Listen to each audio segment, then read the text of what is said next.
మంచి 6 పావడాలు, మంచి మంచి రంగులు ఏ రంగులు చూస్తే 500 రూపాయలకి 6 పావడాలు, 500 రూపాయలకి 6 పావడాలు.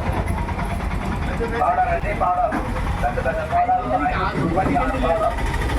హాయ్ అండి, విన్నారు కదా, 500 రూపాయలకి 6 పావళ్ళు అంటండి.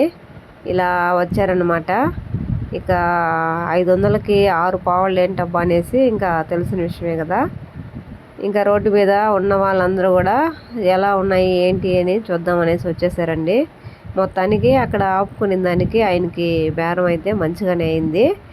అందరూ ఇక ఏమొస్తున్నాయిలే, కుట్టుకూలే చాలా అయిపోతుంది కదా, కట్టుకున్న రోజులు ఉంటాయిలని తీసేసుకున్నారనమాట. కాస్త పలసగానే ఉన్నాయి కానీ 500కి 6 ఇస్తున్నారు అనేటప్పటికి అందరూ గబగబా వచ్చేసారు. ఇక వాళ్ళకి నచ్చిన కలర్స్ అన్నీ వాళ్ళు చూసుకుంటున్నారనమాట.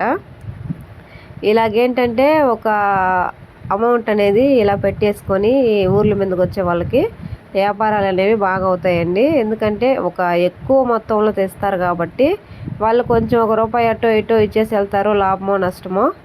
ఇక అవి ఏంటి మనకి ఇష్టమైతే మనం తీసేసుకుంటూ ఉంటాం కదా. ఆ విధంగా ఇక్కడ ఉన్న వాళ్ళు బాగానే సేల్ అయితే చేసుకున్నారండి.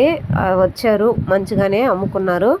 ఇక మనకి ఒక బెనిఫిట్ ఏంటంటే ఇక్కడ కొన్నోళ్ళు కదండి, ఇక్కడ మన షాప్ దగ్గరికి అయితే ఇదిగో వచ్చేసారనమాట. అక్కడ కొనుక్కోవడం, ఇక్కడ కుట్టించుకోవడానికై వచ్చేసారు. ఇక మనకి ఈ రకంగా కూడా మనకు ఆదాయం అనమాట. ఒక పావుడికి ఎంతో కొంత అయితే మనం తీసుకుంటాం కదా. ఇలాగా మిషన్ పక్కనే ఉంది కాబట్టి అక్కడ తీసుకున్న వాళ్ళందరూ ఇక్కడికి వచ్చేసారండి. ఇక వాళ్ళు మంచిగా బేరం చేసుకుని అయితే ఇంకా బయలుదేరేసి వెళ్ళిపోతున్నారు అనమాట. ఓకేనా, వీడియో నచ్చితే లైక్ చేయండి. బాయ్.